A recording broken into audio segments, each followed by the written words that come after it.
গ্রেফতারের পর জামিন অপসারিত বিডিও প্রশান্ত বর্মনের। অভিযোগ, পথচারীকে যে গাড়ি ধাক্কা মারে তার স্টিয়ারিং যার হাতে ছিল তিনি প্রশান্ত বর্মন, জলপাইগুড়ির রাজগঞ্জের অপসারিত বিডিও। প্রশান্ত বর্মনই দত্তাবাদের স্বর্ণ ব্যবসায়ীকে অপহরণ ও খুনের মামলায় মূল অভিযুক্ত। সেই মামলায় পুলিশের চার্জশিটে তাকে পলাতক হিসেবে দেখানো হয়েছে। সুপ্রিম কোর্ট তাকে আত্মসমর্পণের নির্দেশ দিলেও তা তিনি করেননি। প্রত্যক্ষদর্শীর দাবি, এই অপসারিত বিডিও প্রশান্ত বর্মনই সোমবার রাত 10টা নাগাদ নিউটাউনে একটা গাড়ি নিয়ে দ্রুত গতিতে যাচ্ছিলেন।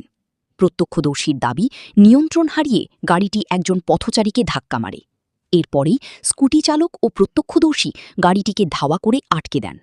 এরপরেই গ্রেফতার করা হয় রাজগঞ্জের অপসারিত বিডিও প্রশান্ত বর্মনকে। যদিও ধাক্কা মারার মামলায় এদিন তাকে বারাসাত কোর্টে তোলা হলে জামিন দিয়েছেন বিচারক। আপনার কি জামিন হয়ে গেল? আপনার কি জামিন হলো?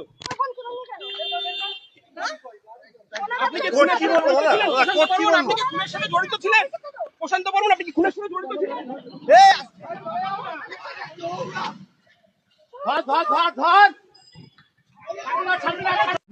হচ্ছেটা কি? আপনাদের কথা তুলে ধরব আমরা, খবরের গভীরে, খবরের মাঝে।